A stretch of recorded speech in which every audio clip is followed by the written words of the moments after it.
Alrighty, yo, what is going on, everybody? It's your boy, Mr. DG94, back with another reaction video, Save for React 2. NBA fans must see this. This is a Johnny Arnett video. Let's see what he's talking about. NBA fans must see this. What do we need to see? What is so important that we have to see this?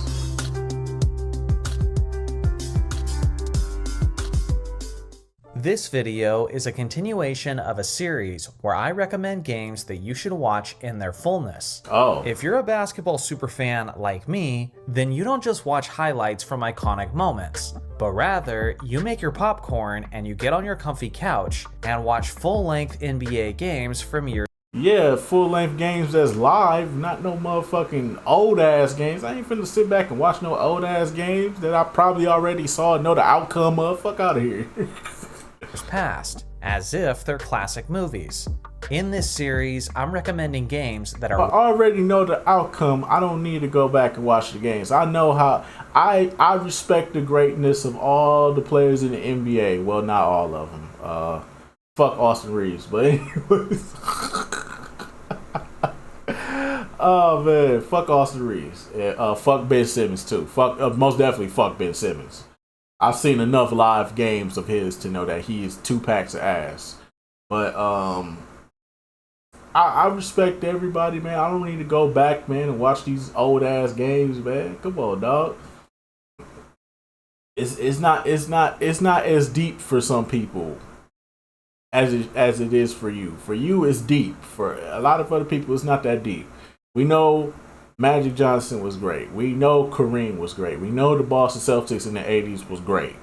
You don't have to remind us. We understand that they're great, bro. It's just a couple of people out there that just have their that love sucking LeBron's dick a little, that suck LeBron's dick a little too hard. You know, well, ride that dick a little too hard. That they disrespect these people. But real basketball fans, we know greatness. We know it. You know what I'm saying? I may be one of them toxic fans every now and again, but I do it out of just laughter. I just do it to be funny. I don't really do it, well, kinda. When it comes to the Milwaukee Bucks, it's not funny, it's serious. But outside of the Bucks, I really don't give two shits. It's never that serious for me, bro. I don't give 2 fucks, bro. Like, am I still sitting up here talking about Bronny and the Lakers? No, I don't care. It's never that serious, bro. It's only serious when it's the Bucks. Outside of the Bucks, it's never that serious. Well known, and the young NBA fans should watch. But I'm also suggesting games that are lesser known that have somehow slipped through the cracks of the mainstream memory. As always, I'll be providing links to these games in the pinned comment, so that all you'll have to do is click and you're immediately off to viewing.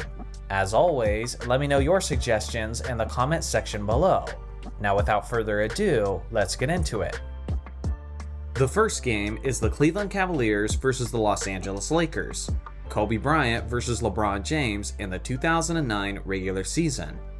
Now, this should have been an NBA Finals preview, and even during the broadcast, the commentators mentioned how the Cavs were likely to meet the Lakers in the NBA Finals. Admittedly, this wasn't the best performances from LeBron and from Kobe, but the anticipation and the excitement was there. You could sense it during the game. You could see how each player wanted to best one another. And it's fascinating watching this game in hindsight, seeing this matchup as an actual possibility for the NBA Finals. Without question, these 2 players were seen as the 2 best players in the league at this point, as they were both MVP candidates. Other guys stepped up and had big games as well. And I won't spoil the outcome, but this is a great one to watch if you want to go into the what-if territory of this highly desired finals matchup that never ended up panning out. I'll spoil it for you. Lakers won. Kobe got the best of LeBron here.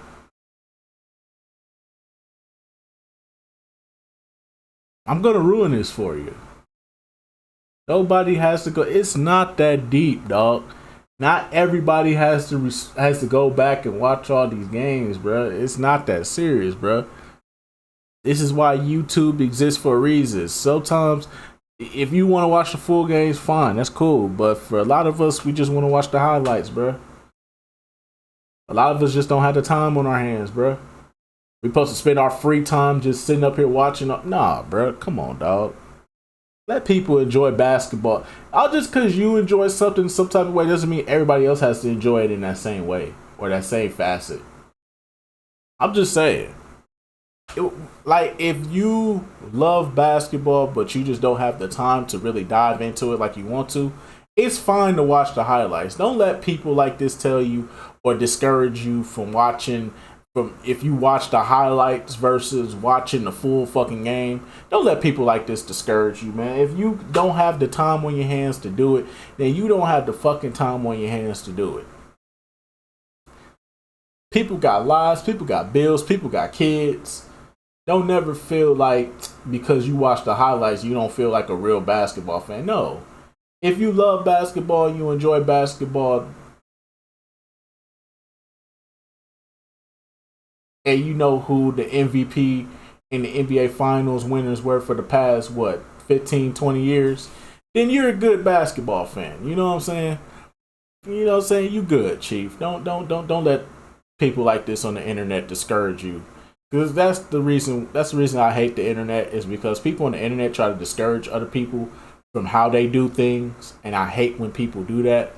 They discourage you from how you view things or how you do things, and then they try to enforce they type of thoughts and opinions on your behalf.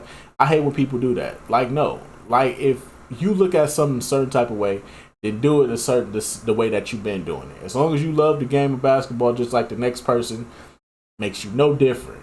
I'm just saying. Next up, I have the 1990 NBA All-Star Game. When you ask old heads about their opinions about modern NBA All-Star games, they're usually going to be pretty critical against it. Now, the All-Star Game, I'll say, has been 2 packs of ass for like a couple of years now. Outside of 2020, yeah. Outside of, I want to say 2020, 2017, 2016 was really good. 2015 was good. 2014 was fuck 2014. 2013 was really good, but see, there were certain players still playing around those time frames. So I want to say from 2013 going down, those All-Star games were probably the best. Like after 2013, it's been 2014 was a miss. 2015 was okay, but it still wasn't hitting. 2016 was really fucking good. That whole weekend was a movie, bro. That whole weekend was a movie. 2017 was really good, but that was mainly because of Giannis. Giannis was the only person that gave a fuck. So, and it was his first All-Star game, so that was another good thing too. But he was probably the only person that gave a fuck and made it entertaining. And then all the way up to 2020. The All-Star game has been 2 packs of ass. 2020 was really good. After that, we haven't gotten a good All-Star game since. So take with it what you will, but it's getting to a point where the All-Star game is just becoming a joke now. And talk about how All-Star games were better back in their day. Well, one of the best All-Star games to look at from generations past is actually the 1990 NBA All-Star Game. You had plenty of talent throughout the league, and you had a ton of team-first playmakers who were always willing to make the extra pass. The tempo of this game was incredibly fast, and it was filled with plenty of highlights, plenty of no-look passes, and plenty of dunks. But it also had just enough defense to keep the game honest. And if you're a younger fan who's looking to educate yourself on the skills and abilities of older players, then this is a great game to look at, as guys like Magic Johnson, Isaiah Thomas, Michael Jordan, Clyde Drexler, and Charles Barkley each put on a show. This is one I definitely enjoyed from my childhood, and I just recently watched it once again. It was very entertaining all the way down to the wire. So if you're a big fan of the All-Star Game atmosphere, I definitely recommend this one. My favorite All-Star game of all time has to be 2001. 2001, 2003, I would say those were probably some of my favorites. because 2001, Allen Iverson went off. I ain't gonna lie to you, Allen Iverson went off, and I was happy to see my boy out there going crazy. And the next one would be 2003 because that was Michael Jordan's last All-Star game, and boy did the shout out, hey man, everybody put on the show. The East put on the show, the West put on the show. It went down to the wire. It was a really good game. I loved it. I loved that intensity that we was getting there with the 2003 All-Star game. That was a really good one. Outside of those two, I don't really have a favorite. I can't really say I have a favorite. I'd probably say 2010 is up there too. That All-Star game was pretty good. The one they had in Dallas, where they had like 100,000 people in the audience. Yeah, that was a pretty good one too. Rockets versus Lakers in 2003. The first meeting between Shaquille O'Neal and Yao Ming. Make no mistake, I was a Lakers fan in the early 2000s, and my favorite player was Kobe Bryant. So usually, I got most excited about the individual matchups between Kobe and Iverson, Kobe and McGrady, and Kobe and Vince Carter. But this one was different. This time, I was more excited to see what happened with Shaquille O'Neal than anything else. The reason being was because Yao Ming was this extremely hyped prodigy, who was just making his very anticipated entrance to the NBA with what seemed like an entire country's support behind him. Leading up to this contest, it was all the media could talk about, and Shaq provided plenty of ammunition and anticipation as he had some particularly spicy comments leading into this battle. What ensued was one of the most memorable moments of my basketball life, and I don't want to completely spoil it, but at the very least, you'll really want to watch the first 6 minutes of the first quarter, because what ensued had my jaw hitting the floor. This game is a great example of the greatness and strength of Shaquille O'Neal, while also showing the incredible potential of Yao Ming. Unfortunately, their primes didn't totally overlap, and Yao Ming's injuries kept him from being as good as he could have been. But this one game, capsulated in a moment, had us all imagining, what if? Next up is the 1992 Olympics between the Dream Team and Angola. Most older basketball fans are going to be familiar with this game, and I'm going to guess many of us have seen it. But if you're a younger basketball fan, this is definitely one you want to check out. If you're curious to see the greatness of the 92 Dream Team on full display, then this is the matchup you want to see, as they came out of the gates absolutely on fire and put on a show with their overwhelming talent. There was also some intense moments between the players that I won't completely spoil, but you want to watch that as well. Next up is the 1993 NBA Finals between the Bulls and the Phoenix Suns, and we're looking at Game 4. If you're a Michael Jordan fan, this is definitely the game that I recommend. Yeah, they went off. Often the guy who was guarding Michael Jordan was Dan Marley, who was one of the best offensive players in the entire league at this point. And just all around, no matter who was defending him on the Phoenix Suns, they were putting in a great effort. But Jordan went on to have one of the greatest scoring performances in the history of the league. That's why I say 93 Jordan is the best version of Michael Jordan. 93, 91, 92, 93 are the best versions of Michael Jordan. Hands down. I know some people going to say 88. Nah, pump your brakes. If you say 89, pump your brakes. If you say 90, I give you that one. But 91, 92, 93 was the best versions of Michael Jordan, hands down. His athleticism was still there. His jump shot was really on point at this point.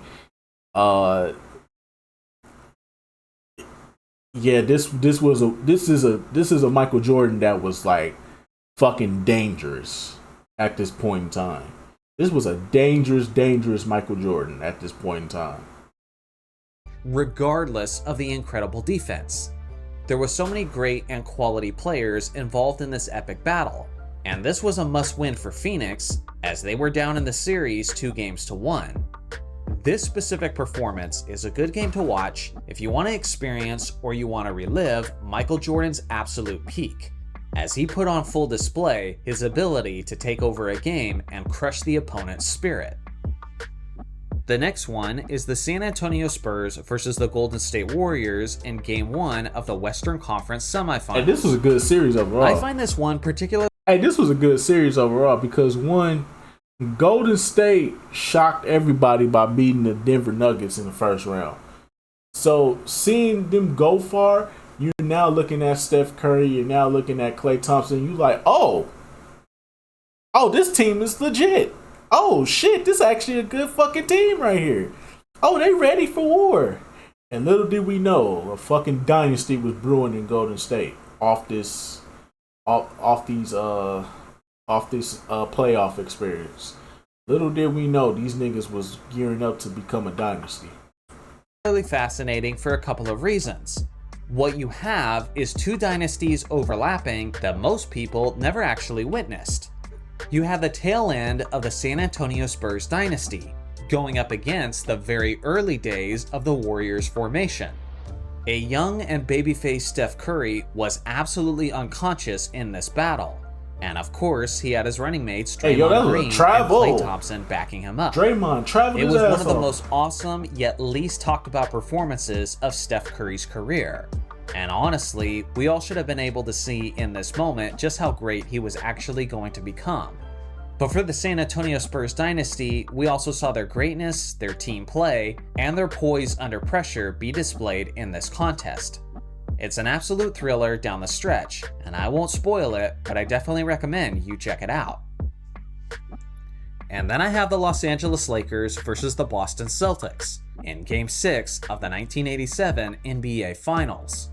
This was the very last NBA Finals battle between Magic's Lakers and Bird's Celtics, and it was an absolute classic.